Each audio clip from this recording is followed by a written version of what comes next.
to novice. What's next after that? Just starting out? It's master? You go from beginner to novice to master. Now, the game you've all been waiting for. You know them, you love them, monkeys. With a Z, obviously. A game where you adopt, take home, and play with monkeys. You start off at an adoption center where you can pet the 3 monkeys they have out in their backyard to see which one you want to take home. Well, hey there, buddy, what's your— Oh, God!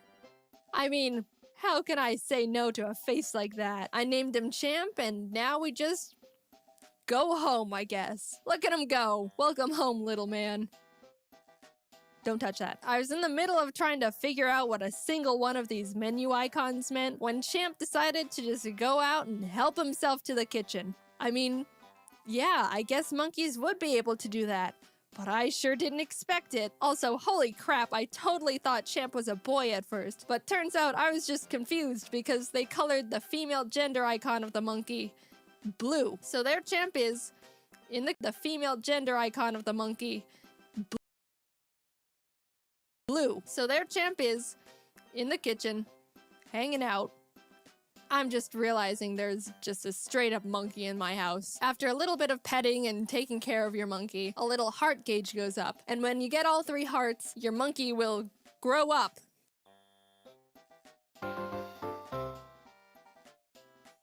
This is uncanny. This monkey is now taller than the kitchen countertops. Go out and take a look at the counters in your kitchen right now and really just take in how big of a monkey that is. Am I the only one that is feeling very weird about this? There's no doubt in my mind. This monkey could absolutely kill me if it wanted to.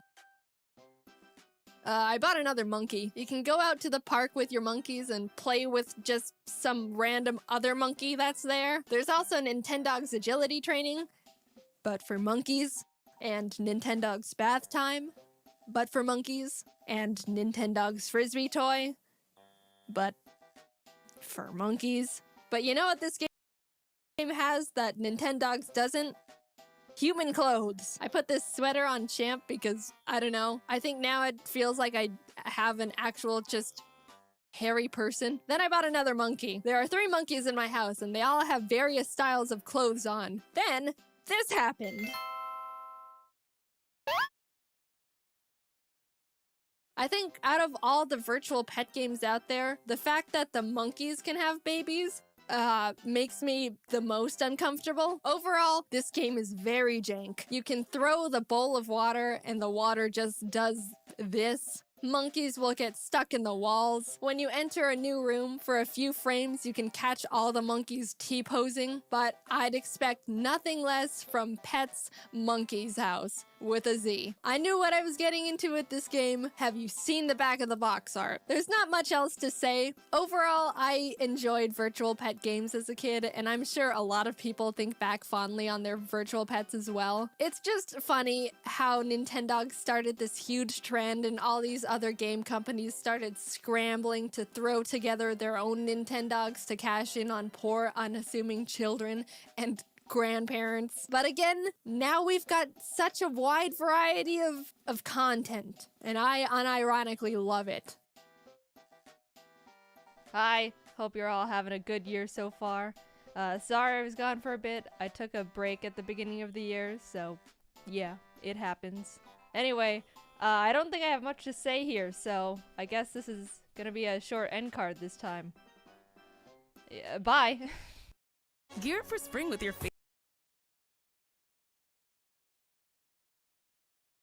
So my favorite lyric of all time is Cardi B's Ding Dong.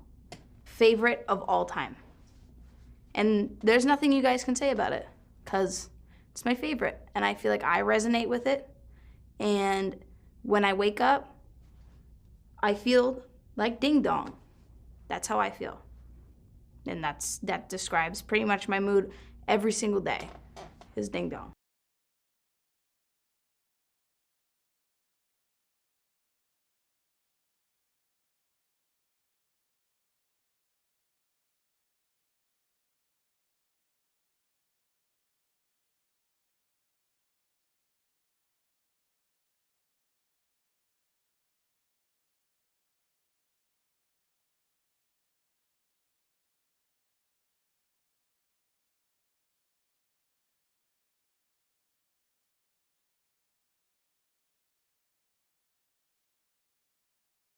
When I first found you, you were nothing. You were small, pathetic. But now, you are more. Are you ready?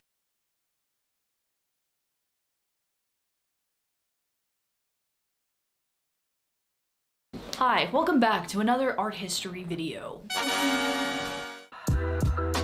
In the past, I've worked with 120-year-old colored pencils, 90-year-old Crayola crayons, those colored pencils from the 1930s. And today, my friends, I am coming at you with probably what is the most exciting thing I've ever purchased, a 100-year-old watercolor palette. Now, besides like the Victorian era colored pencils, I think this is probably the oldest thing that I have ever worked with. Unlike the colored pencils, unlike the crayons, watercolor is a lot more unstable just because it has a lot more fluid in it. And even more concerning, as you're about to see, out of all the historical things that I've worked with, by far, this poor guy is in absolute terrible condition. You know what I mean? So today I'm gonna try my best to make some swatches out of it, see how well it works, see how badly damaged it truly is. And most importantly, if I am still able to get, you know, some like color out of it, I plan to make a painting with it. Now, in the past, people have absolutely came for me whenever I film these videos. The #1 concern of these antique historical videos is, how could you use this super rare, one-of-a-kind memorabilia? This belongs in a museum, not in your hands.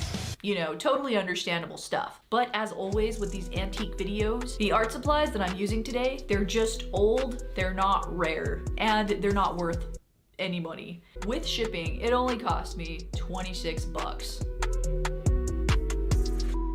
If you haven't subscribed with notifications, I highly recommend that you do that because it helps me more than you will ever know. Now, in order for you to fully understand what you're about to see, here is an extremely brief history on DeVoe watercolors. Now, the company started back all the way in 1754, when a man named William Post started selling paint by the East River in New York City. Fast forward over 100 years later, the company went through all different types of business owners, family members, names, and eventually it was co-owned by two businessmen named Charles Reynolds and Frederick DeVoe. It ended up becoming an absolute beast of an art supply company. They were one of, if not the biggest artist supply paint company. I mean, at this factory, they were pumping art supplies out, which is why the art supply that I'm about to show you today is not rare whatsoever. And eventually this company comes to an end when over time they switched from making art supplies for artists and they switched over to making paint for construction. And they were sold to a company that's still around today called Celanese for a whopping $60 million. And this brings us to modern day, where I, in 2021, have one of their watercolor palettes from when they were at their absolute peak.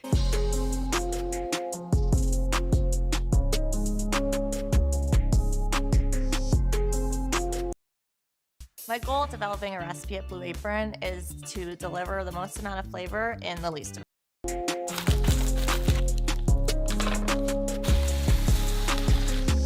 It's a random piece of tape.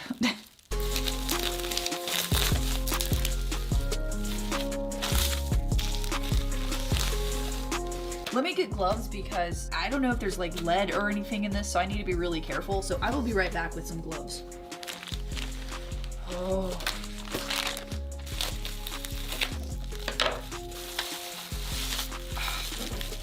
Oh my god, I'm so excited.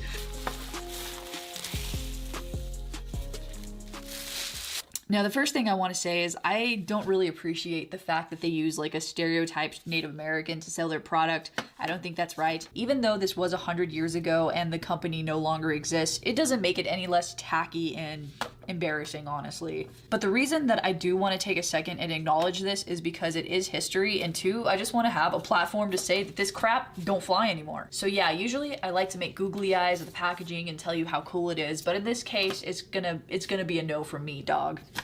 I'm like mad now. Like looking at this is making me mad. And it should make you mad too. Like what the hell? Why would you do? Okay, anyway, we need to move on. Originally, this packaging was actually like a vibrant, bright green, and over time it faded to this really dark green that you're seeing here, so that's really, really interesting. All right, let's open this up. Oh boy. Wow, this paint has, oh, it came with the original paintbrush. I mean, given there's no hair on it, but still it's the original paintbrush. That's cool. Wow, this is absolutely fascinating. And to be honest with you, I can't even tell what the colors originally were, which I'll try to guess without swatching them. It looks like we got crimson, brown, yellow ochre, sap green, carbon black, burnt sienna, some kind of blue, and I think originally this one, even though it doesn't look like it, I think this originally was a violet. Wow. But yeah, they are absolutely rusted over to the gods.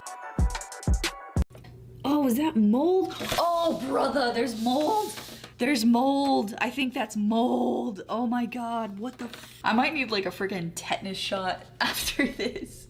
Now, as bad and beat up as each individual pan is, when you turn it around, it's actually in really, really good condition. Might I say perfect condition. Now, something that you don't see at all anymore is that this little piece that holds all the watercolor, this little guy right here, it's made out of metal instead of traditionally what you see now, plastic. And if you notice, it has 3 little divots where you can mix the paint, add some water, mix the paint, add some water. Wow. Now, normally I would say like, let's go ahead and jump straight into the swatches and see what the colors are. But this paint is so beat up, I think I need to clean it up a little bit before I could even start to use it. Tell me what it is, don't tell me what it ain't. They try to throw salt, it just made the pressure raise. Going through a phase, gotta get myself out it. Don't talk about it, boy, they said you gotta be about it. So I be trying to face the world head on. Front seat riding, cruising down the meadows. Pedal to the meadow, cool breeze blowing down the windows. Calm trees, blowing trees, get that boy some headroom. On the interstate and traffic. Okay, here we go into the mold. For the night, what's the word now? What's the link? Hit me up, we could go now. I got hella pieces, she got hella features. Get me hella geeked up, she be blowing shisha. Reefer on me loud, hope them boys don't creep up. I don't know a thing if you do not speak up. In my own world, I don't try to girl, tell me what you want. Don't be trying to front like I ain't what you want. So I finished cleaning it up, and before I show you the after, let me show you the before. And here is the after. Actors, filmmakers, agents of change.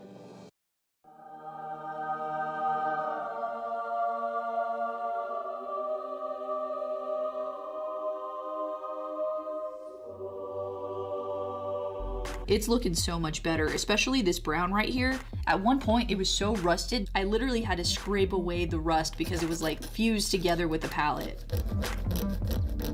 And if you look closely, you can see where the pigment is separating from the gum arabic. It looks kind of like 2 different colors, so I'm a little concerned about that too. Let's swatch this bad boy out and see what a 1920s color palette would look like.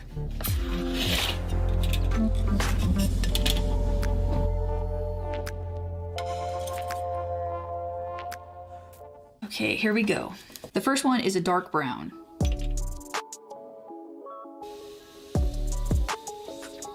Okay, so my very first impression, and I might be running my mouth too soon. I mean, this is literally just the first swatch basically, but it's not very pigmented, like not for what I'm used to. Usually watercolor is super pigmented and all you need is just like a little drop and you can get it to like be almost black, you know? And this is almost transparent. This one looks like it's gonna be a black. The black is a little transparent as well, which again, I'm not really used to. In fact, let me go show you what a modern day watercolor black looks like. All right, so we got the 1920s watercolor and then we got a modern day watercolor. Do you see how drastically different the saturation is? It's absolutely nuts. And here's what a brown looks like. But to be fair, it could be a variety of things. Like for example, some of these pigments might be natural pigments or like maybe very early versions of synthetic pigments. So maybe they didn't have like that same saturation, or it could just be time, you know, over the course of a literal 100 years, we're lucky to even have this kind of pigment coming out. You know what I mean? Okay, we'll go in with the brown. And this one was the really, really rusted one.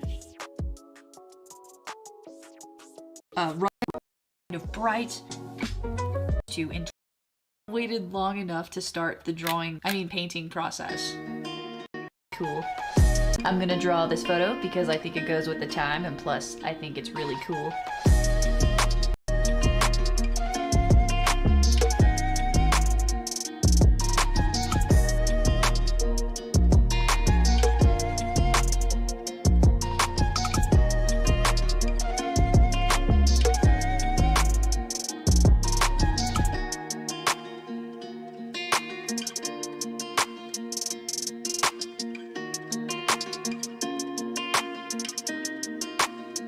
Okay, so unflattering angle time. So I've pretty much finished the drawing at this point. I will show you that now.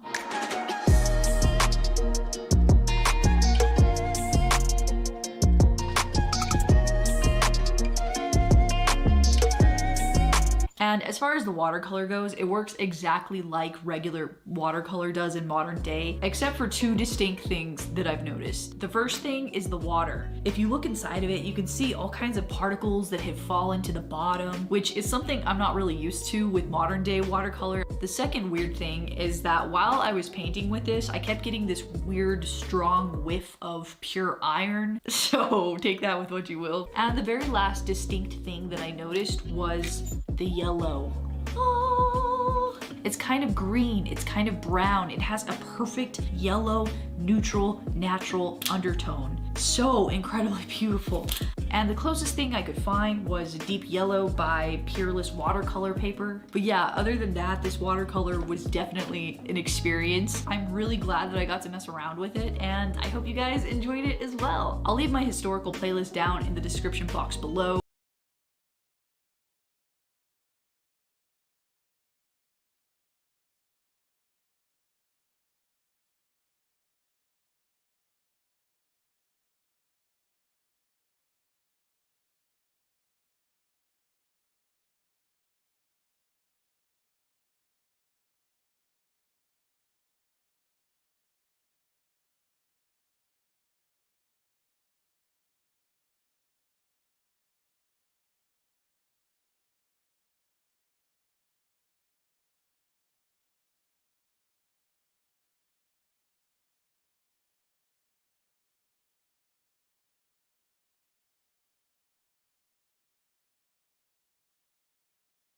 When did your face reveal finally happen? The first time I ever went to VidCon, people are gonna see me, so I need to just like get over it. Like one of the people in the groups was like vlogging and like in my face and stuff, and then after VidCon, I was like, can we like edit my face out? I'm actually not that comfortable with it. I was like, I'll edit it myself. I edited it all. It took like a couple hours and I sent it back. And then he's like, I think I'm gonna put the one with your face up. They had like, you know, Jaiden, like VidCon vlog featuring Jaiden. My name was first, and like they put hashtag Jaiden face reveal and stuff in the tags and stuff. I was like self-conscious enough to be like, oh, I guess I'm in the wrong here.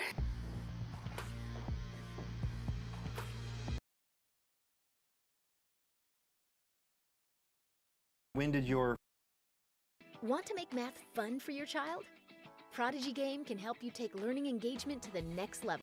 As some of you might know, James, Dom, Ross, Aaron, and I went on a tour back in October doing a show called Scribble Showdown. It was the first tour we've all been on, besides Aaron, because he didn't wait for us. The shows were all super fun, and we all enjoyed touring with each other a lot, and honestly, it was the most entertaining thing I've done in a while. But this video isn't about the shows. It's about the in-betweens. We had to perform in a while. But this video isn't about the shows. It's about the in-betweens. We had to perform in Boston, Brooklyn, Austin, San Francisco, Medford, Seattle, and Portland, all within 11 days.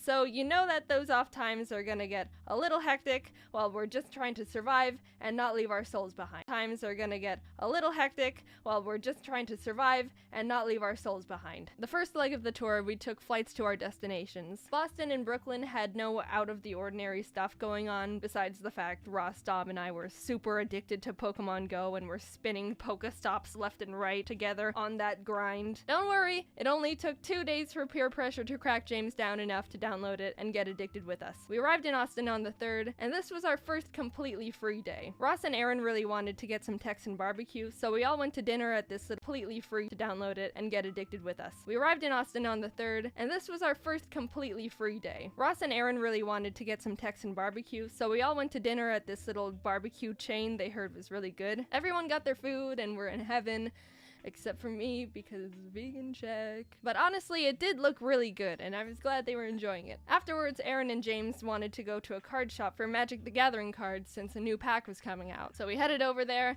and one of the employees' names was Jojo and he was a dog and I miss him. The next day we got into the van to head to the venue and Ross just goes, "So, did anyone else have a rough night last night?" Turns out, Ross, Dom, and Aaron all got food poisoning from their barbecue. James and I were safe because I didn't eat any, and I don't know, I guess James is weird. The next free day we had was in San Francisco. We were a good 5 days into traveling, and some of us were running out of clean clothes to wear, so instead of finding a laundromat, we headed over to a Target nearby to just buy new ones. After shopping a bit, we noticed there was a huge arcade right next door, so of course, we went in. Aaron and Dom played some DDR, but what caught Ross and James's eyes was this big elaborate VR setup where the players are strapped into these adult baby walker looking things. I mean, anyone with eyes could tell this thing was jank as hell, but that just made it more essential to play. Ross asked the guy at the stand if they could play, which the guy said they needed arcade cards to scan, so they went and did that, and when they came back, the guy was finishing up working at the bumper car booth, looked over at us, and just walked out of the arcade and left. Rude. We got another person over and Ross and James got set up, and I think this video explains the whole thing.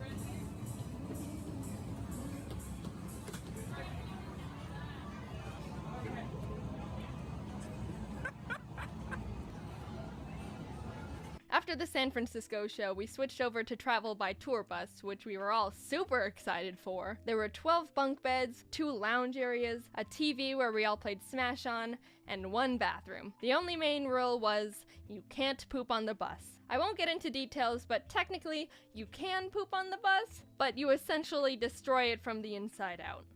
So no pooping on the bus. This is the pinnacle of luxury. Given that information, we all got mild poop anxiety. As soon as you're told you can't poop within a certain window of time, it becomes your body's personal goal to aim for those hours and those hours only. Luckily, James, Dom, Aaron, and I were okay, but it hit Ross hard. Maybe it was the fact he got the worst case of food poisoning out of all of us, but he couldn't poop if his life depended on it.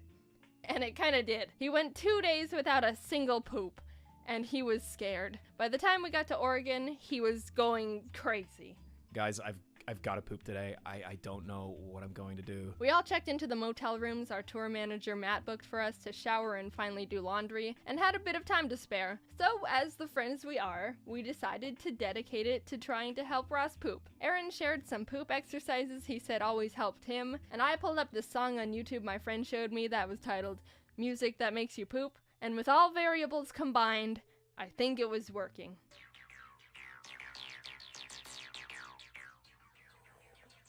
Ross is really trying to poop right now. You can't poop on the bus, dude. You gotta get it out before you get on the bus, because they think the septic tank can't handle the poop. Can only do urine, so you gotta poop before the bus takes off. Because if the bus takes off, you gotta wait for the next stop. So I don't want to wake up in the middle of the night and have to shit in the bag and throw it out the window. I don't want to be that guy. I don't want to litter. I want to be the big boy. I want to take a big.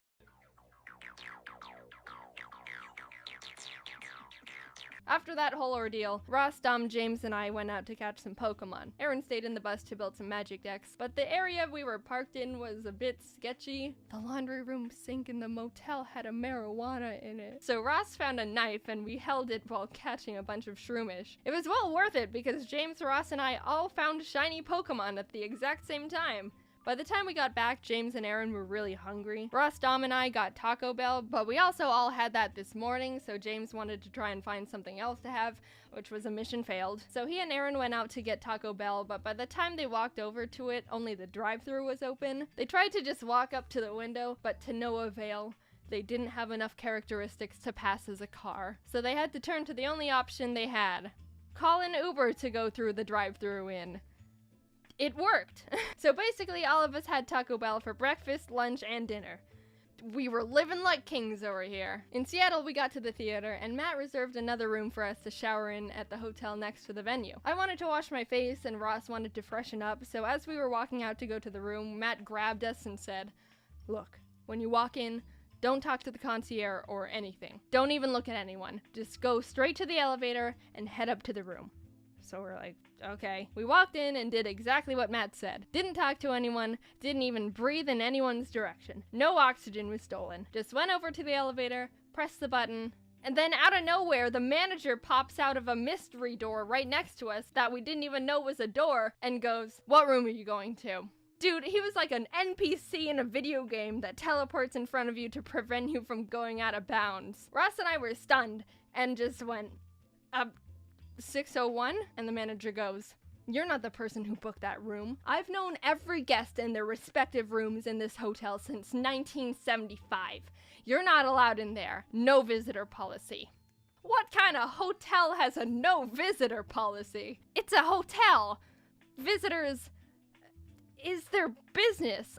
So we went back to Matt and explained what happened. One of the managers at the theater went over to talk to the manager in the hotel because the hotel owns the venue. But the thing that was really annoying to us was that we were the ones who were performing at the venue, which directly affects the amount of rooms they sell. I should give them some slack though. To their credit, they did tell us they'd let one more of us go into the room if we paid a fee of $80. So, but the theater was really nice to us and the Seattle audience was great. Before each show, we had a VIP Q&A section, so when we finished that, we have like an hour before the actual show, and during that one in-between hour, there was a Mewtwo raid in Pokemon Go, which doesn't happen too often. So you already know that Dom, Ross, James, and I were frothing at the mouth.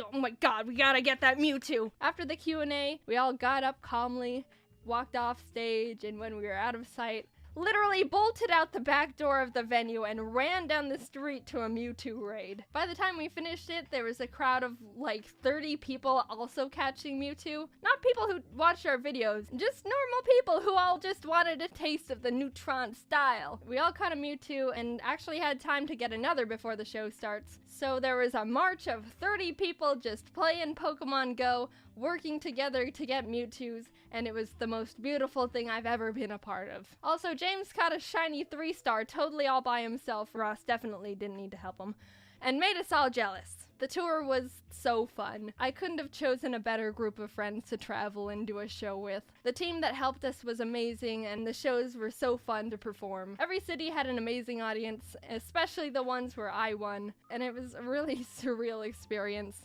I really want to thank you for helping me get to this point, and I still can't believe I get to do this crazy, awesome stuff for a living. So now you might be saying, "Man, that sounded like a great tour. I'm sad I missed it." Well, this end card is the one for you because we're actually doing 2 more Scribble Showdown tours. In July, we're going to Phoenix.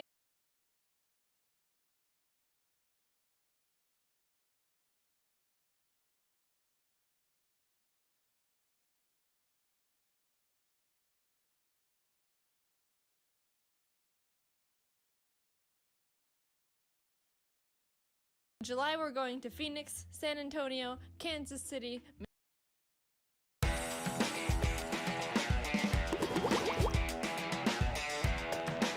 In In October, I went on the first vacation I've been on with my family in years. My dad works super hard all the time, so normally it would be either my brother, mom, and me, or just me and my mom, and even those vacations became pretty sparse. It's been over 10 years since we've all had a family vacation, and all of a sudden we have a week to be squished together. 10 years since we've all had. So how'd this one go? Day 1. We arrived at the Tokyo airport after a nice and easy 11-hour flight and got off the plane like, wow, I can't believe we finally made it. We've been planning and looking forward to this trip for almost a year, and it's finally happening. How do we get out of here? We walked around the airport for 2 hours trying to figure out what we had to do, which train we had to get. We lost Dad for like half an hour in the sea of Asians. I'd already expected the worst and thought he was dead, but no worries, turns out he wasn't taken out by the Japanese mafia. My mom had to get train tickets and he had to take care of the luggage, so we split up and planned to meet at a ticket counter, but little did we know there were 2 of them on opposite ends of the floor, and as the stereotype goes, they looked exactly the same. So my parents were just grumbling and waiting for each other to show up at the opposite ticket stand with no method of communication because we didn't have Wi-Fi yet. After figuring that out and getting to the Tokyo station, we had to use the subway because we didn't have Wi-Fi yet. After figuring that out and getting to the Tokyo station, we had to use the subway to get to our hotel. None of us grew up in the city and using the subway was new to us, so we had to look at the train station map to see what to do, and is this the Windows 98 pipe screensaver? What is this? Props to people who use the Metro daily or even just know how to figure that stuff out, because that's like a whole Bill Gates secret code, and the consequence of making a mistake is paying to be plopped in an area you never wanted to be at in the first place. We didn't even know how to start reading the map, so my dad resorted to the only logical option. Do you speak English? Do you speak English? Konnichiwa. Please, help us. 英語話せるわけねえじゃねえか、外人のバカ。迷子になれ。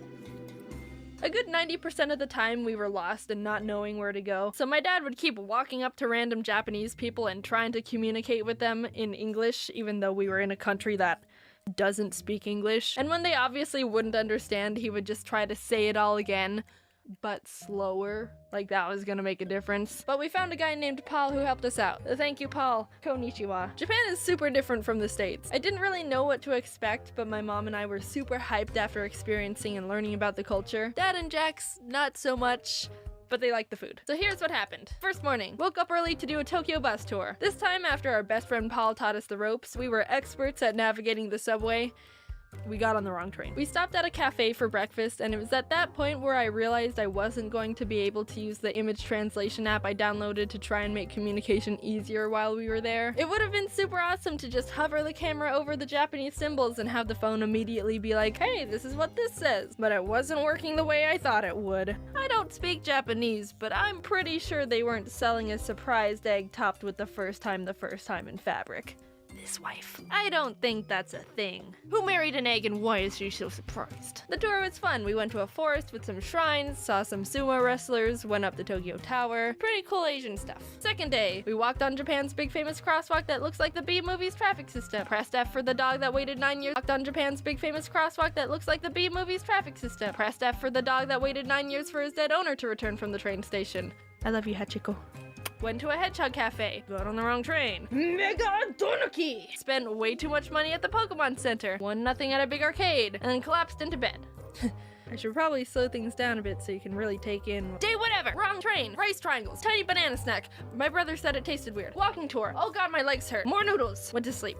We had another bus tour around Kyoto, and one of the stops was this 1,000 golden statues temple that was really cool, and we learned about a bunch of gods, one of which I, a Pokemon master, already recognized since it was the inspiration behind Thundurus.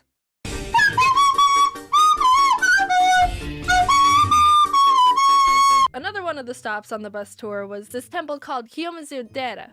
And there's a whole backstory to this place where some people would do this thing called taking the plunge, which was seen as a bold and desperate, extreme wish-making act. So it's simple. What you do is jump off the 43-foot temple balcony and not die. That's literally it. I'm not joking. In the Edo period, people believed that if they put their lives in the hands of Kannon, the god of mercy, you'd be granted a wish, given you don't die, because he doesn't give wishes to corpses. During that time, 200 people jumped, and 85% of them survived, which I'd say is actually a pretty good ratio. One woman apparently even jumped twice. Hey, my wish didn't come true. Well, I guess I jump again. Well, they don't let you do that anymore, which I think is fair, I guess. Anyway, that wasn't even where I was going with that place. There's this little shrine area at the foot of the temple with 3 waterfalls, each representing either longer life, wisdom, or love. And if you drink from one of them, it's believed that you'd be granted that particular category in life. But you only get 1 drink, thirsty hoe. So I go up there with my long particular category in life, but you only get 1 drink, thirsty hoe. So I go up there with my long cup on a stick you get, and was watching what everyone else was doing. They would get the water in the cup, wash one hand at a time, then pour some water into one hand to drink from, and let the rest drip into the pool below. Anyway, cutting to the chase, basically, you're in the presence of some pretty intense wisdom right now. Also, there wasn't any place to dry your hands afterwards, so I got wisdom water all over my pants. After that, we saw the 1,000 red gates. You're allowed to walk under them, but apparently it takes like 3 hours to get through them all, and we didn't have that time, so we walked under like 10 and called it a day. After waking up with some French toast that was lightly dusted with a pound of sugar, my mom and I went to the Studio Ghibli Museum. I can't express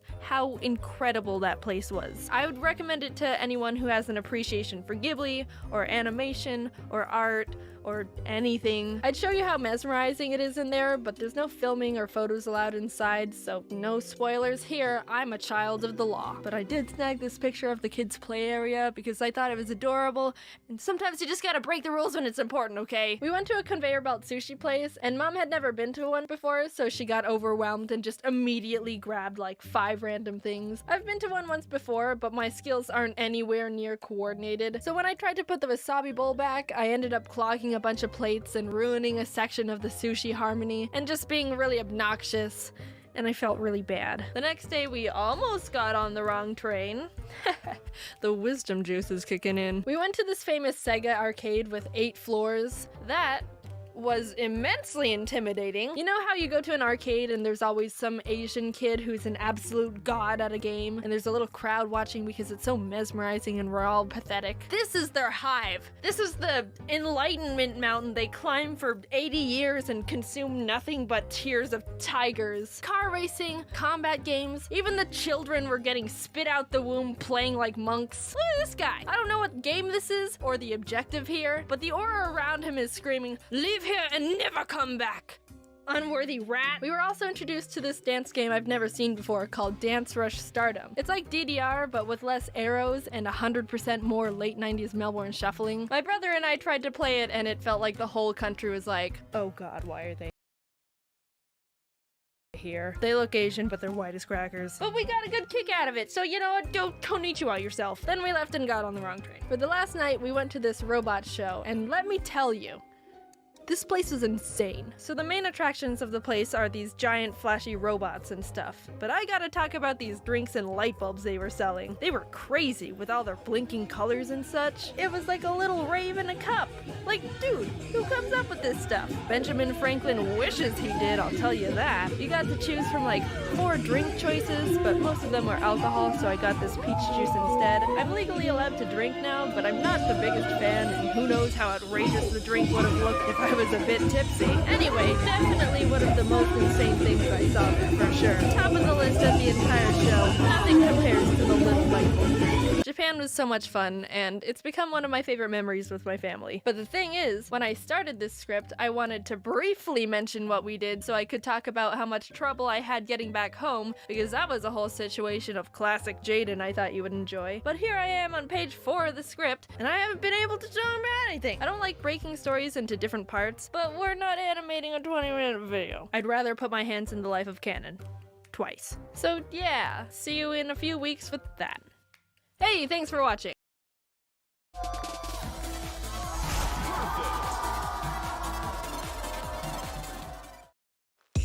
If there's one app you need to be on, it's Depop. I buy on Depop, I sell on Depop. Welcome back to Jaiden Doesn't Know How to Map Out Video Lengths. Okay, so here's the story from Japan, getting home from Japan I was gonna talk about in the last video, but didn't. Please don't make fun of me. It was a long flight. I was very tired. Just kidding, I'm an actual idiot here, there's no excuse. So after another quick flight of 11 sleepless hours, I landed safely and was ready to go home and die. My roommate offered to pick me up, but my house is a good 40 to 50 minutes away from the airport, and I felt bad for making them pick me up so much because a week before I went to Japan, I was in the UK visiting friends for my birthday. Don't give me any birthday wishes. It was in September. You'll be an embarrassment to the both of us. They'd already driven me to and from the airport 3 times in the past 3 weeks, and I didn't want them to use up any more of their time and gas. So I let them know I was just gonna grab an Uber, which worked out because they were invited to go get lunch with a friend and were worried about time overlap. Win-win. They get a nice lunch, I get in a stranger's car. Warning flag number 1.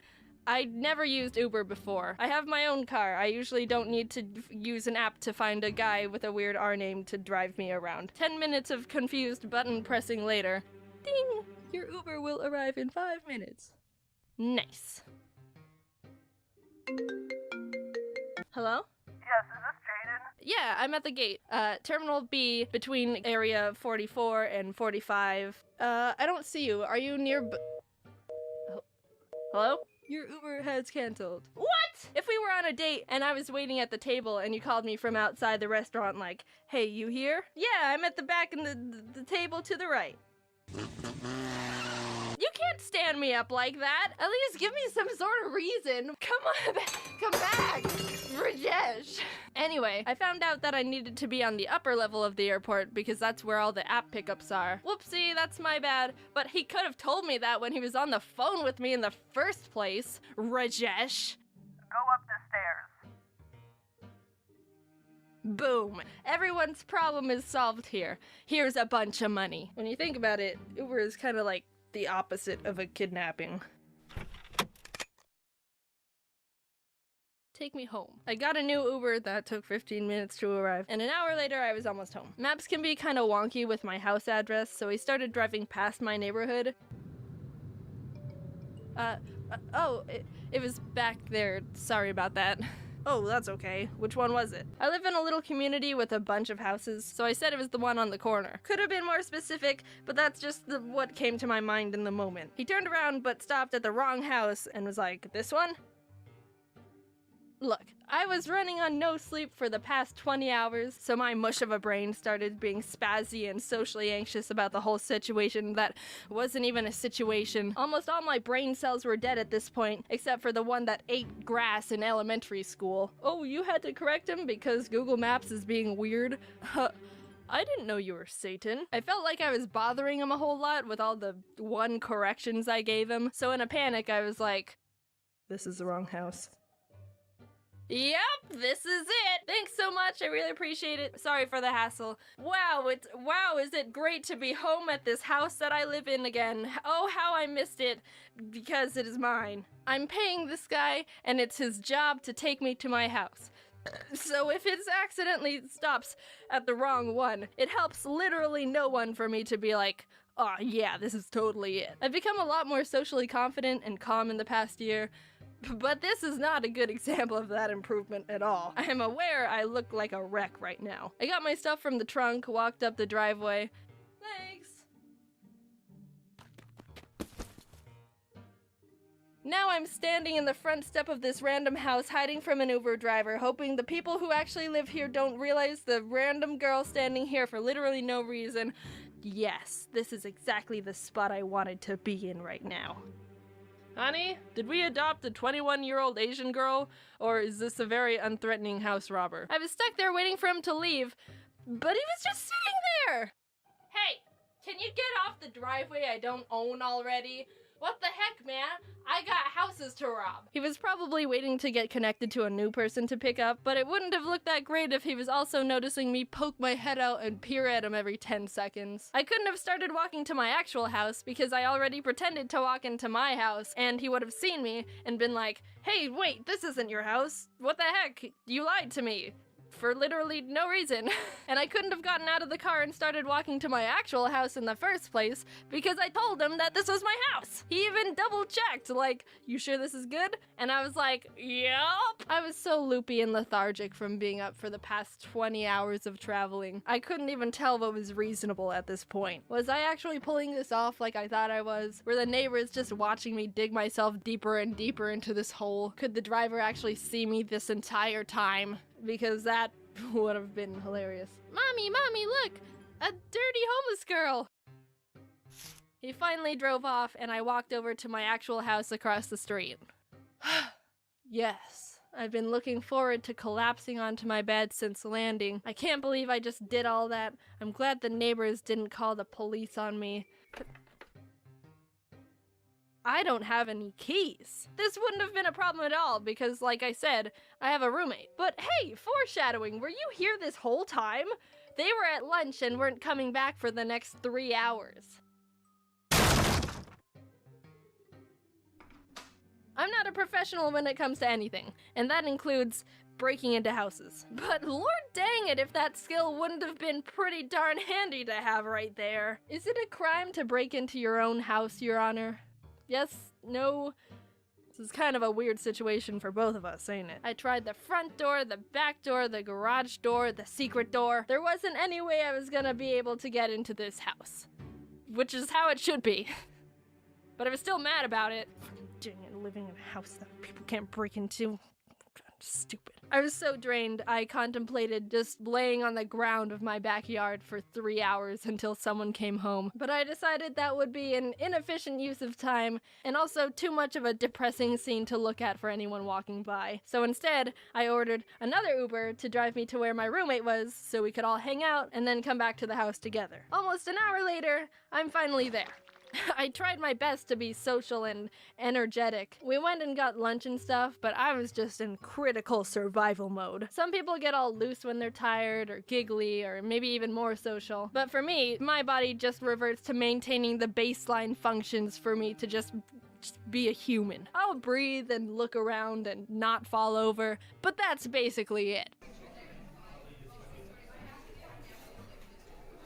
Oh my god, is Jaiden okay? They were getting sushi, so I tried to eat some, but coming back from eating sushi in Japan to some random place in California was just another variable of disappointing. I'm not having a good time right now. We got home, I crashed onto my bed, and proceeded to sleep for 17 hours. There's no moral to the story. I just liked it. It makes me laugh because I'm being stupid. But if I were to make one up last minute, make sure you can get into your house without keys because you never know when you're gonna need to get in without keys. That was really bad. Oh well, sorry. I don't know what else you want from me. See you later, but not in my house because you can't get in. Ever since that incident, I've always left my house with my keys, which is honestly what I should have been doing from day one. But you know what? Shut up. Thanks a bunch for watching the video. As of right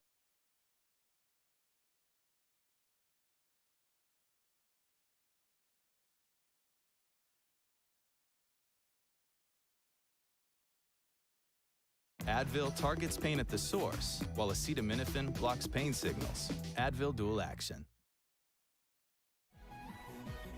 Đến với đội ngũ của Jolie là đến với sự tận tâm và kỹ lưỡng.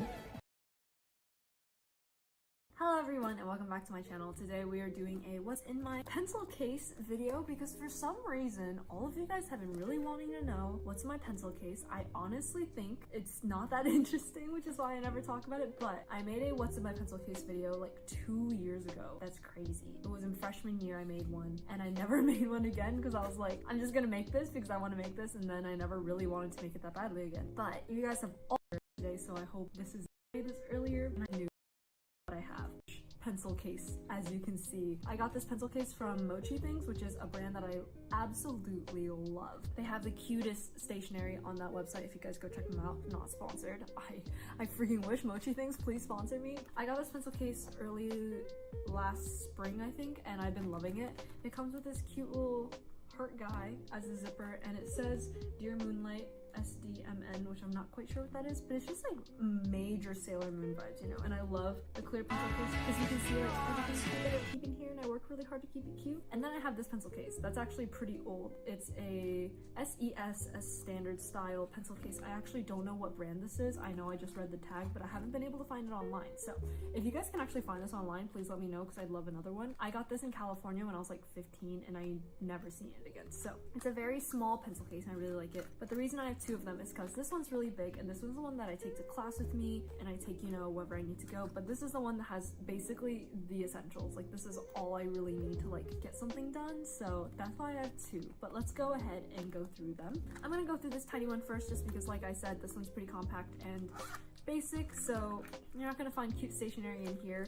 I have 4 microns. These are size 1, 2, 3, and 8, and they're pretty basic. I have a tape on this one because I like to tape off microns when I first get them so I can keep track of what the new ones are and which ones are the old ones. You know, microns are pretty essential pens, archival ink, and they're just really good in general, so if you like sketching, micron pens. I also have this single pencil. This is a Muji pencil, and it's 0.5mm lead. As you can see, it's a wood pencil, and it's really nice, and it's really small, and it's not too cute, but it's pretty aesthetic, so I keep it around. And then lastly, I have this Tombow eraser. It's a mono eraser, and it's in the round shape, and it's basically like this pencil looking thing, but it's an eraser, and it's super fine tip, so it's really nice for sketching. And I have the refills that go with it. You just refill this like lead, and you can find this on Amazon, I'm pretty sure. These are really nice though, and I definitely really love these, so I would highly recommend this if you're looking for a really good eraser, because it works really well. But like I said, this pencil case is super basic, so that's literally all that's in here. And so let's just move on to the bigger one that I think everyone's been waiting for. This has been in a good amount of my vlogs, also my Instagram, if you want to check out my Instagram, and also Snapchat. So I think a lot of you are familiar with what this is, and I recently just put a bunch of new stuff in here, so it's actually really exciting to go through and look through this. However, the new stuff I put in here has not been tested yet, as in like I haven't been bringing this to class and seeing like what works for me and what doesn't, so I can't say that I'm gonna use everything that's in here or that everything in here is even necessary. Sometimes I just put things in here because they're cute, and that's just how it be, you know? But yeah, I just want to put that out there. This is not the most like tactical pencil case setup out there because I haven't even like tested it yet. You know, it's cute anyway. You guys keep asking for this video, so oh, things are already falling out. Let's just get into it. As you can see from the front, you can this is an eraser, and it's so cute. It says Fruit Ring Yum Yum eraser, and you take it out of the plastic to use it. Obviously, I just have yet to do that, and I don't know if I can ever bear with doing that because look how cute it is. It just looks like a candy. So I kind of just keep it in here for like aesthetics because it just makes me so happy. And it has cereal in it, and like, look how cute all the cereals are. I love him. An eraser, but will I ever use it? Highly unlikely. I just love him, so yes. And then I have this washi tape that I like to keep in the container because I don't want to get it too dirty. I got this from Artbox in London. As you can see, the sticker's still on it, and it was 250 euros. This is a My Twin Stars washi tape, and it's pretty cute. It's got some designs on it, but it's really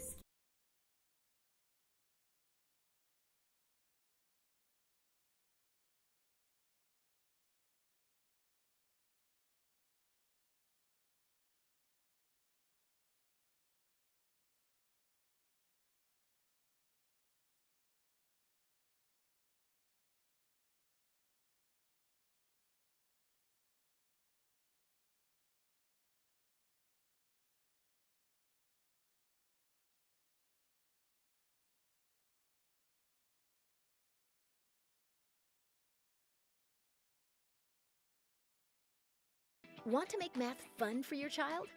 Prodigy Game can help you take learning engagement to the next.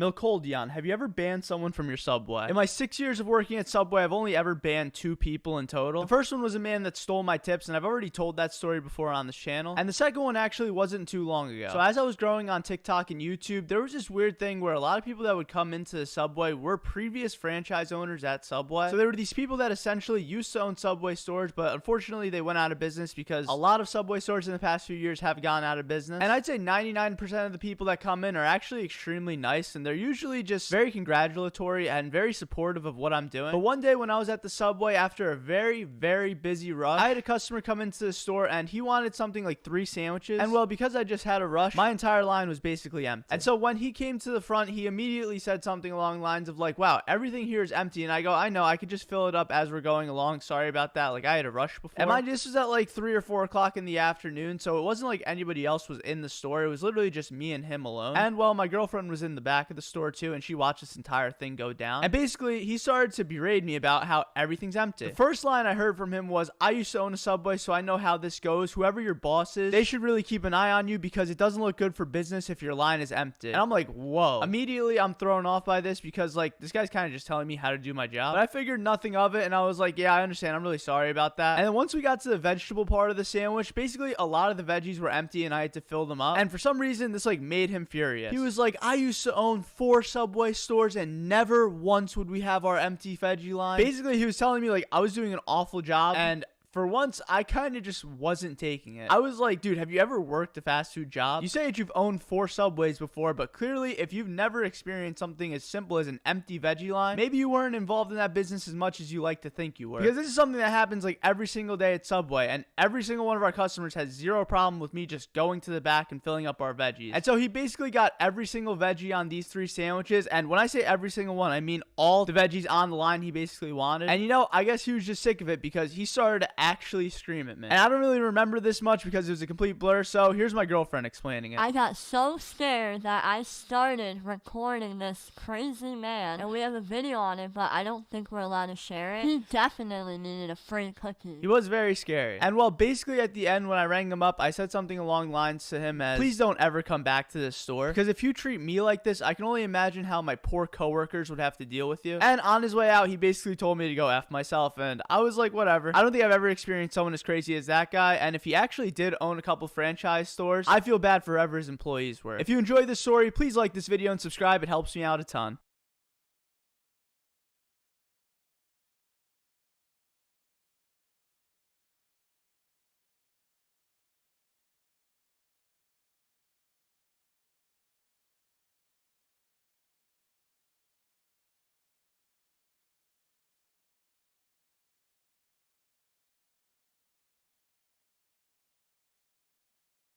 That moment when Dua sees and reads your doula page shirt.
Hi, I'm Dr. Matt Hubbard. I'm a chiropractor right here in San Diego, California, and I am definitely giving a thumbs up and endorsing Review Wave. 26-year-old Daniel drenches all his food in maple syrup. I got my syrup going. I put maple syrup on everything that I eat. Breakfast, lunch, and dinner. Pizza, lasagna, Mexican food, Chinese food, whatever kind of food, I'm gonna put it on. Each and every day, Daniel downs more than 2 cups of maple syrup. That amounts to nearly 2,000 calories a day from maple syrup alone. I love the sweetness, and I'll eat every last drop on that plate. I lived a normal childhood, played sports, played baseball. My grandmother was a big part of my life, and she was like a second mother to me. She used to make waffles on the weekends. That was my first memory of eating maple syrup. Around 7 years old, I was really consistently putting maple syrup on food daily. Ever since then, it just grew. Maple syrup does make me feel good. It makes me feel safe when I eat it because, you know, I think about my grandmother. Baseball was very important in my life. I lived night and day for it. I thought I had a great shot at making the professional level, but I blew my shoulder out playing college ball, and it just didn't work out. I miss baseball in my life. It's a void too, just like my grandmother. I'm in a crossroad right now. I need to do something with my life. I run 7 days a week, 3 to 4 miles. If I kept eating maple syrup without working out, I'd have a problem. But younger brother David believes that Daniel's obsession with maple syrup is a big problem already. His eating habits are catching up to him. He's not as active as he was. He's not as energetic as he was. The maple syrup is taking its toll on his body. Worried about the health effects of Daniel's maple syrup addiction, his brother David has called in Freaky Eaters experts, Dr. Mike Dow and JJ Virgin. They will attempt to change his eating habits with a week of intense therapy. Daniel. Yes. How are you? Hello. We're sent by your brother David. I'm Dr. Mike Dow. I'm a psychotherapist specializing in disordered eating and addictive behaviors. JJ Virgin. Hello, ma'am. I'm a certified nutrition specialist and a certified health and fitness specialist. Your brother tells us you have a little maple syrup problem. Ever had a day in your life without maple syrup? I was mad that Dr. Dow and JJ knew some of my personal business. Let me see here. What do we got in this bag? So, this maple syrup here, how long does this last you? About 4 to 5 days. When somebody eats this much of any one thing, that tells me that it is an addiction. Sounds like it's your drug. Sounds like it's... I won't go that far, sir. I don't even know you, and you shouldn't even talk to me like that, you know? It's just something I do. I don't like anybody telling me about my business, and maple syrup is my business. Do you think you have a problem being addicted to maple syrup? No, I don't. He was defensive, angry. That defensiveness is a form of denial, which is one of the hallmarks of addiction. We needed a storage unit because we needed enough room. It's essential that we communicate to Daniel just how much sugar he is eating. You ready? I'm ready. Oh, my Lord.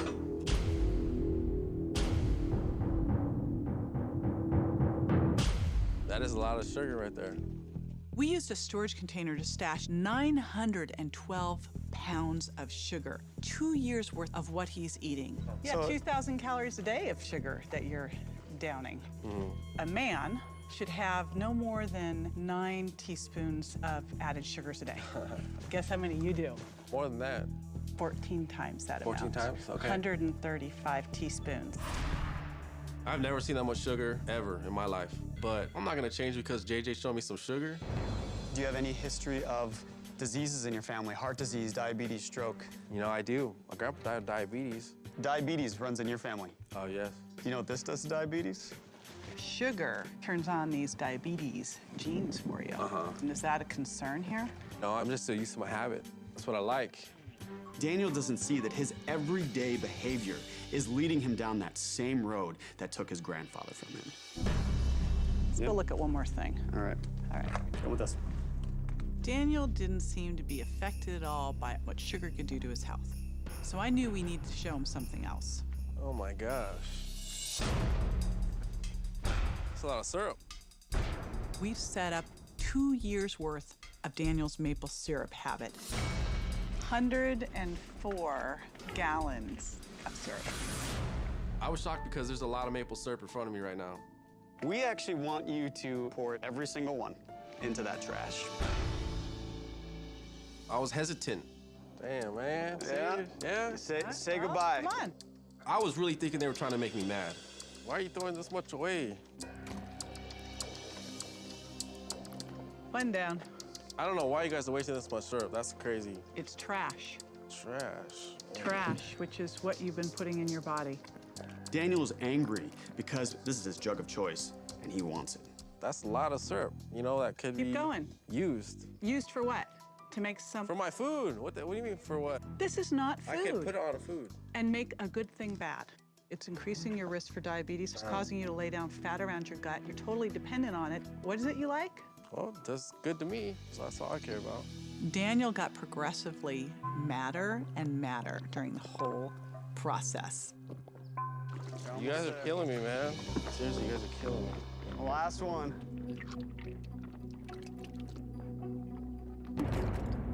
You look pissed. It didn't really affect him. There was that tough guy attitude that said, so what? I'm still not gonna change. When you pour that into your body, it's like treating your body like a trash can. Well, I don't see it that way. Yet.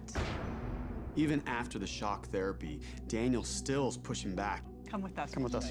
I wanted a little one-on-one session with Daniel where I could really get serious with him about his health. When people eat a high-sugar diet, they store more fat around their waistline. That puts you at risk for heart disease, diabetes, for stroke. I had Daniel take his shirt off because I thought there was a bit of a gut line and I was right. Okay, go ahead, step on. So the cool thing with the scales, it's gonna tell us not just your weight, but your body fat. The real shocker came when I looked at his body composition. You have 42 pounds of fat on you. 42 pounds of fat, that's a lot of fat. 21% body fat. You should be sitting there, honestly, 8-9% body fat. I gave Daniel this information, and I think he heard it, but I wanted him to really feel just how out of shape he really was. So we're gonna do soccer sit-ups. A soccer sit-up is an especially hard abdominal exercise. You're gonna come up and down, got it? Yeah. All right, here we go. All the way up, come on, up, up. That's good. When JJ made me do sit-ups, I knew that I have a problem. I know these are harder than they look, huh? When JJ made me do sit-ups, I knew that I have a problem. I know these are harder than they look, huh? Keep pace with me. Daniel's endurance was pathetic. We're not done. We're not done. Up, come on. Well, I guess that's so much for that maple syrup energy. It's not really working for you, is it? What is that? What is that? We're not done. Daniel didn't even make it a minute. He was sweating, he was struggling. It kind of made me a little mad that she beat me in sit-ups. So, you seeing that maybe the maple syrup isn't giving you the body that you really want? I want my energy, though. I feel very confident that we've made some big strides, but Daniel's still not fully invested that maple syrup's really hurting him. Hoping to encourage Daniel further, JJ wants to give him some alternatives to maple syrup. No one's saying, hey, you can't have maple syrup. What I'm doing is saying, what other things could we add in? I picked some sauces that had some sweetness to them, but also some good nutrition. Where your maple syrup serving has 32 grams of sugar, these they average about 4 grams of sugar. Right now, JJ wants me to eat healthier, but if it doesn't smell good, I'm not gonna eat it. What we'll start with is yellow curry. This is particularly good on chicken. It just smells weird. I don't think I like this. I'm not gonna do that. Want you to give it a little taste? No. No way. No way, Jose. Daniel is really stubborn and very resistant to any kind of change. This one is honey mustard. I can already tell I'm not gonna like the smell. Yeah, you can't smell it from over there. You're not playing. You can't tell me sitting over there that you can smell this. What's it smell? I don't want to eat any of those things. Try it. JJ is giving me that look like, come on, buddy, you need to try something different. Here we go. Dijon mustard or whatever. Honey hot mustard. Oh, no. It's just, I don't like any of these. How do you know? I don't. This one is roasted peanuts and cashews Okay, and I already honey. tell I'm not gonna like this.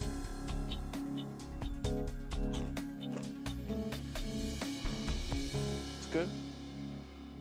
I'm thinking I've made progress. He liked it. What'd you tell me before you tasted that? I don't like it. Not that bad.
When I first started experiencing anxiety, it was really scary.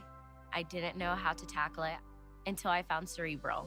Cerebral is a customized solution for your mental health needs.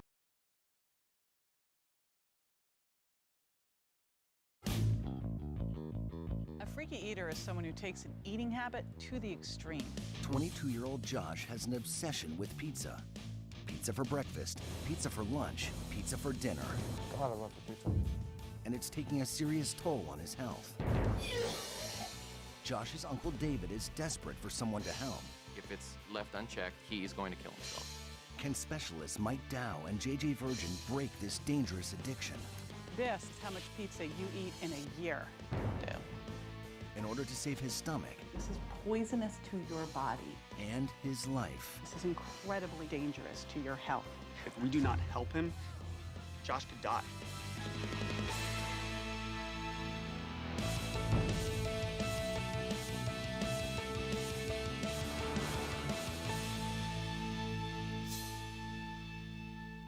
My name is David, and Josh, my nephew, is a freaky eater. 22-year-old Josh eats pizza 3 meals a day. Some good stuff. A total of 1,800 pounds every single year.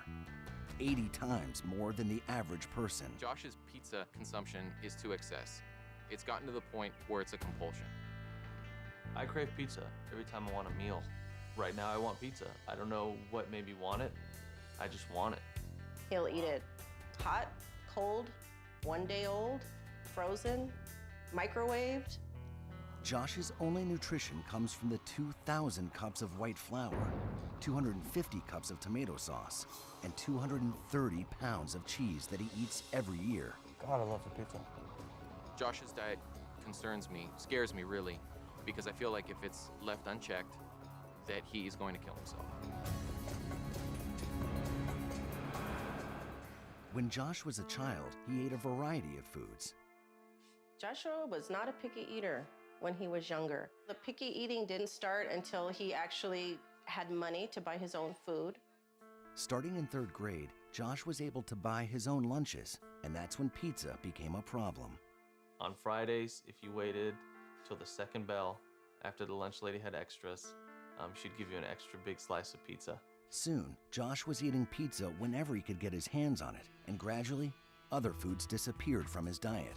The last time I could remember eating a vegetable was probably 5th grade, when my mom forced me to eat some, and I ate some just to disguise the other hand, grabbing it in the napkin to throw it away. Despite his terrible diet, Josh pushed himself as an athlete, and he excelled in high school volleyball. Joshua, the athlete, was actually quite good. During high school, he was MVP, and he helped to coach the teams. And then when he started playing beach volleyball, we saw a lot of a great future for him. It was very exciting to watch him play because he was good at it. And you could just tell he enjoyed it, he beamed, he smiled. Volleyball was the most important thing to me. But then 3 years ago, when Josh was 19, he suddenly became ill. I was at volleyball practice and I was just running, and then all of a sudden I just had this urge to just vomit. And then it started happening day after day after day after day. And then after a month, it started happening when I was waking up. And it's been going on for 2.5 years. When I wake up in the morning, I have about 10 to 30 minutes of hell. I'll have a massive headache. My heart will be palpitating. I have about 10 to 30 minutes to throw up. It's like mentally just agonizing, every morning waking up like that. Josh was passed from doctor to doctor over the course of 3 years. After countless tests and scans, not one could diagnose him. The most they could do was prescribe migraine medication. Have you actually sat down and told the doctors how much pizza you actually eat every day, every week? I told him I eat a lot of pizza, but I remember not exactly. Before Josh got sick, he was a young man with a plan. He was in school, he was playing volleyball regularly, and all of his dreams of being a pro volleyball player, of finishing school, just absolutely evaporated. I lost volleyball, I lost so many friends, I lost working out, I lost going to the beach. So there's a deep hole.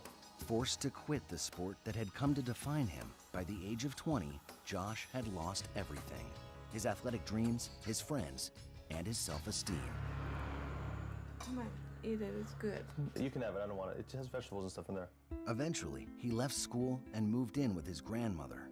He is not eating any vegetables or any fruit. One of these days, I'm gonna give up on you. As he descended deeper and deeper into depression, Josh ate more and more pizza, his one comfort. He currently eats over 469 pizzas each year, 320 slices every single month. I definitely forget about my problems when I'm eating pizza. For that moment, I'm not thinking about volleyball. So whatever's going on after I ate that pizza, I like that feeling. So how much of this pizza do you think you're going to be able to eat? I'll probably eat my half. I think for Josh, the amount of pizza that he eats is at the very least, if it does not cause his illness, it aggravates it. I could answer 100% to my heart of hearts that I do not believe my diet has anything to do with the way that I feel physically. There's way more foods that are way more unhealthy than pizza. Josh's life. Once upon a time at the magical Everly Estate, landscaper Larry and his trusty crew. Life is spiraling out of control, and he needs help before it's too late.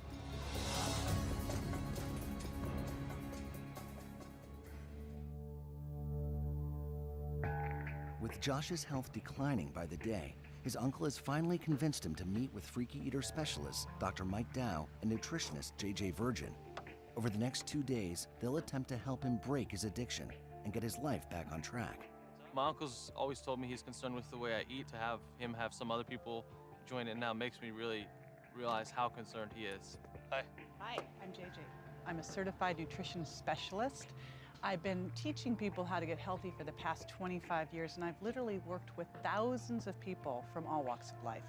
Josh, Dr. Mike Dow. I'm a licensed psychotherapist with specializations in eating disorders and addictive behaviors. We've heard from your uncle that there's some really serious health stuff going on. So he brought us in to All right. basically change your life. JJ and I are absolutely the people that are going to get through to Josh. He's already been to doctors. What he needs are people that are going to get to the heart of the matter, how his psychology, how his nutrition, all of these things are impacting the way he feels, the way he eats. It sounds like there's a lot of people in your family who are very worried about you. Are you worried about you? Yeah. Are you ready to do something about it? I think I'm at a point now where I'm willing to try anything to improve my life. Good luck. I'm kind of apprehensive if they're trying to make a link between my illness and the way I eat. I'm not sure that's connected, but I am definitely willing to hear what they had to say. Coming up, will a dose of shock therapy convince Josh to change? So Josh, this is how much pizza you eat in a year. His response. Yeah. And then tell me about pizza coming in. Once I lost volleyball, that's when I started to realize I didn't have control over anything anymore. So there were some things going on in your life that you were not in control of. I think it all just kind of started once the sickness happened. Yeah. Once I wasn't able to play volleyball anymore, it all kind of just crumbled away. Yeah. And then I was just desperately grasping for something. And you didn't have anything else, so you gravitated towards pizza. So everything in the way you felt, the way you thought was, I can't control that, but I can control this. Yeah. We have to figure out what are the things in your life that you can start to feel good about. Not until today did I ever start to really make the connection between what I was eating and why I was eating it. Before, it was nothing more than I'm hungry and I feel like eating pizza. Now I'm starting to think maybe it's more. Ready to take the next step? Yeah. Coming up, will the lab tests finally reveal the truth behind Josh's illness? Wow.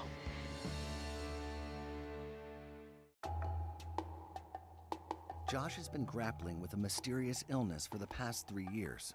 I'll have a massive headache, my heart will be palpitating, and then I have about 10 to 30 minutes to throw up. Determined to find the answer behind his illness, JJ arranged for Josh to have specialized testing to look for a link between his physical condition and his diet.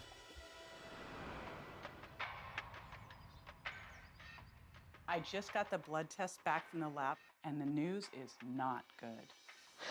You've had food allergy testing, right? Mm-hmm. So there's food allergies, and that's like when you eat a peanut and your throat closes up. Mm-hmm.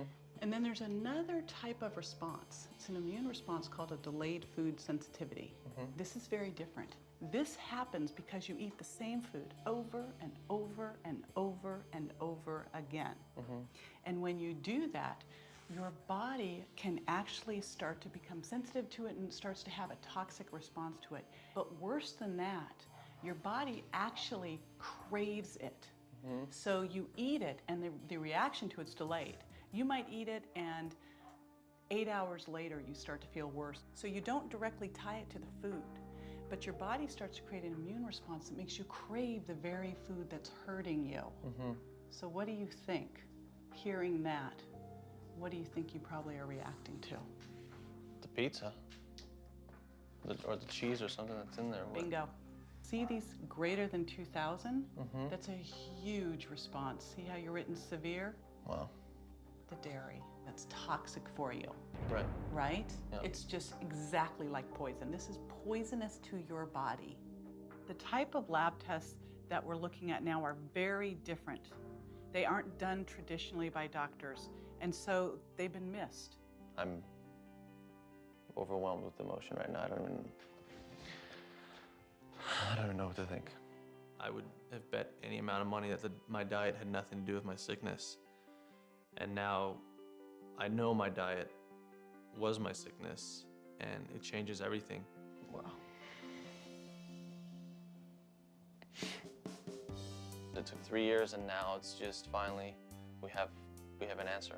All of it's fixed with food. Dang, this will be hard. I gotta do what I gotta do, you know? Josh now faces the daunting task of removing pizza from his diet completely. But JJ and Dr. Dow have a plan to keep him on track. So what I did was put together a menu to make this, again, simple for you, okay? And so I laid out some breakfasts for you. They're gonna be things that you've been eating already, okay, with a healthy twist. I've created a menu plan for Josh that's going to be a bit of a challenge. What I tried to do was take things that he was already eating or already familiar with, and then put a challenge in there, like vegetables. You have homework for me. That is creating quality time so that you can get your needs met in your relationships that are important to you. Josh's homework is a combination of the nutritional plan put together by JJ, and he's going to be improving his life by spending time with his family, improving his relationships. Are these homework assignments something that you are clear about? They're very clear. I'm gonna do them. Okay. Going cold turkey is hard because dairy is in every single food Josh loves. But also, when he stops eating it, his body is going to scream. He's going to crave it so much. Coming up, Josh tries to adapt to a pizza-free diet, but will the temptation prove too much? You could tell that he wanted to take a bite. It hurts.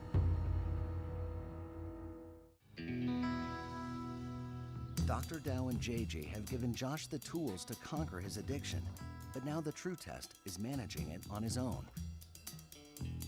The first couple days that Josh makes this change are going to be brutal, but within a week, he's going to feel like a new man. That fatigue, the headaches, they'll be gone. It's Josh's first full day without pizza in 3 years. And as JJ predicted, his body is suffering the effects of withdrawal. It's all tough right now. You know, no dairy whatsoever, no sugar. I do not feel physically strong. I'm always hungry. The following day, Josh takes Dr. Dow's advice and spends some time with his siblings for emotional support. Brother. What's up? Brought you some food. But each meal without pizza is a struggle. Right now, every time I have a meal, my body's wishing I had cheese on it. I just miss the taste of pizza, really. You might have seen videos like this before, but here's the big secret. Anyone can make one of these videos in a few. Nothing I've been eating tastes that good. Emotionally, it's draining, thinking about every meal and what I used to be able to eat and what I can eat now, and having to try to eat all these vegetables. It's really frustrating. I'm really agitated. Eating vegetables every day sucks. It's Josh's third day without pizza, and physically, he's feeling much better. But he also finds himself surrounded by temptations. You know, I went down the aisle where I usually get pizza, and it was just like, everything looked so appealing. I took extreme self-control on the third day. So 3 days, I think, is pushing it. Finally, on day 5, JJ and Dr. Dow feel Josh is ready for his toughest challenge yet. An Italian dinner without pizza. Josh has made major changes in his diet, and this is no easy task. What may be even more difficult for Josh is resisting temptation in real-life situations. What Josh doesn't know is that his entire family is waiting to join him. How you doing? How you doing, Sam? I was very surprised to see my whole family sitting there. I was kind of nervous. Looking at that menu, I realized I'd never looked at a menu before. I can't be ignorant. You know, I might need to eat some things I'm not gonna enjoy just to reap the benefits. I'm Maria. I'm taking your order tonight. Well, we looked at that menu and I thought there's nothing on here that he's eaten in the last 10 years. What is he gonna pick? I guess I'm gonna be getting the shrimp and clams the Teresa. Clams? Love it. Amazing. I never thought I'd see the day where we'd go out to dinner and Josh would order anything other than pizza. I was shocked. Can I get the classic margarita pizza? Oh, that hurts. I was actually very glad that Josh's brother ordered the pizza because those real-life behavioral triggers when somebody's gonna have the pizza, that's what Josh needs to experience. You're gonna wake up that early for the And I could smell the pizza, I could smell the bread, I could smell the cheese. It was tough.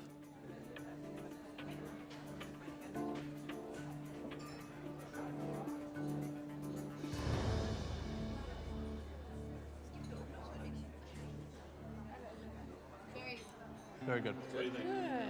Very good. Good, right? Yes. I can't bring myself to believe that this is actually it. As every day that goes by and he feels better, my confidence grows. Josh? Here. Thank you. Graduating to good health. I don't think words can express, you know, how grateful I am.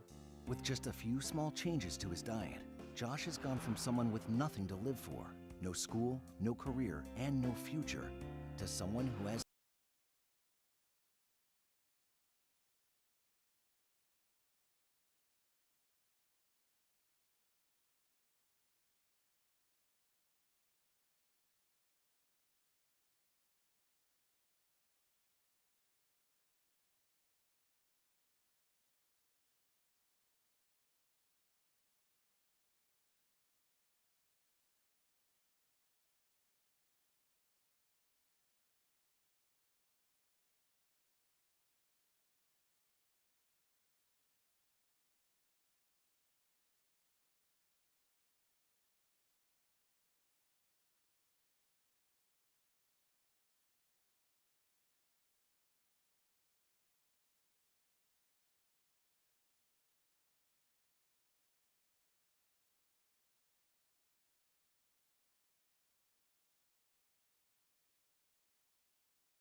I have a confession I've never told anyone publicly, but back when I first started going on YouTube in early 2006, you know, we were struggling. We didn't have money to like buy film equipment. There was no way to make money on the internet really at all.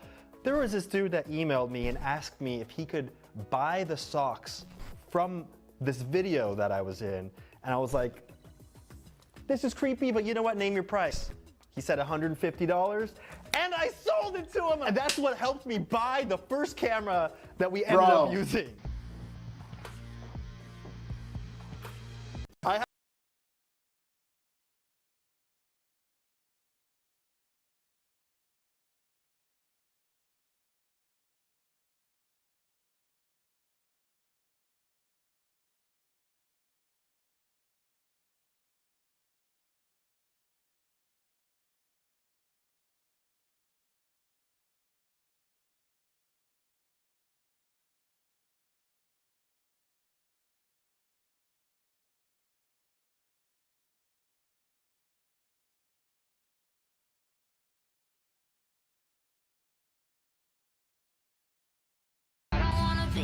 Jake from State Farm. I don't wanna be your 800 call anymore. If you want my insurance, then you gotta earn it. I don't want no half-price love. I don't wanna be your Jake from State Farm. Break someone's heart.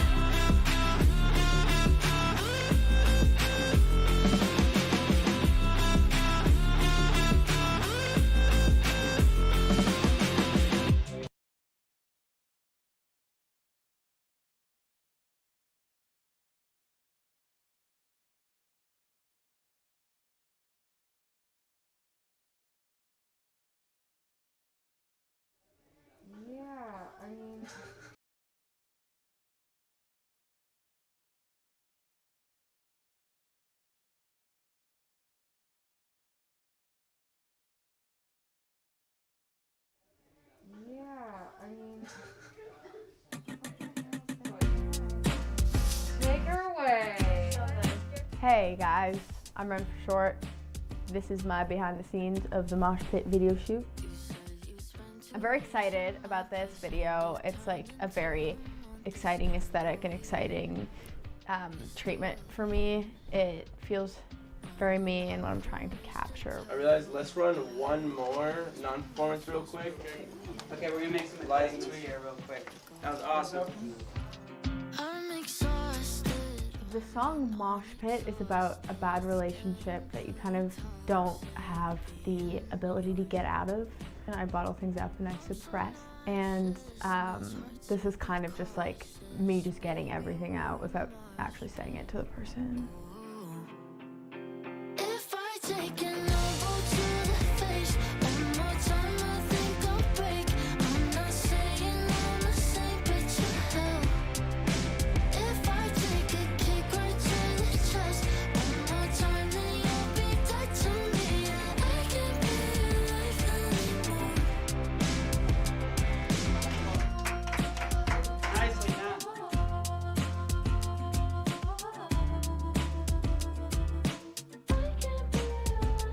I don't know how many more times I can come home to your mess and not freak out. I like the sets because it's like, I always reference like Blade Runner for this kind of stuff, like an old kind of rendition on what the future is going to be. You could try losing weight with DIY boot camps and eating lean, mean, and exclusively green.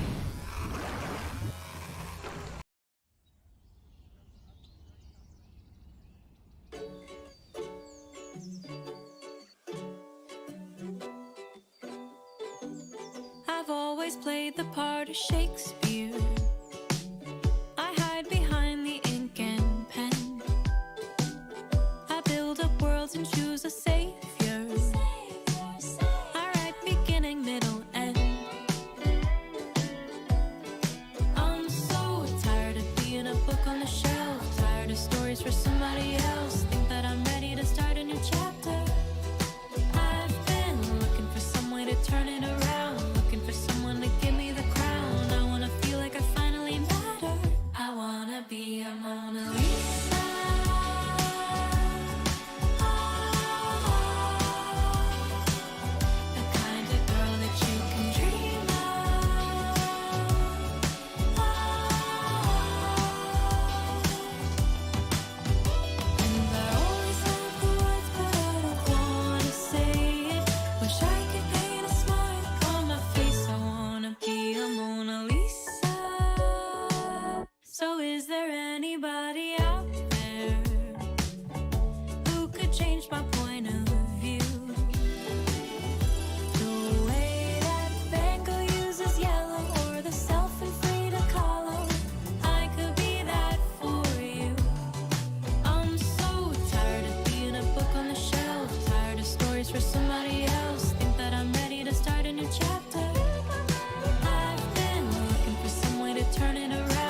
Who painted the Mona Lisa?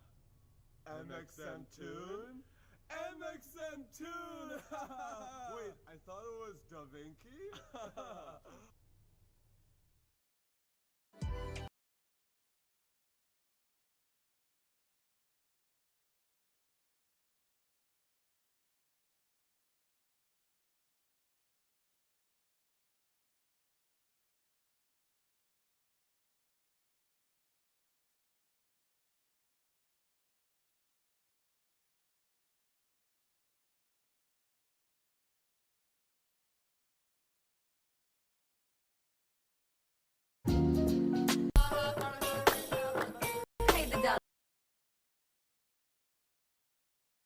It's a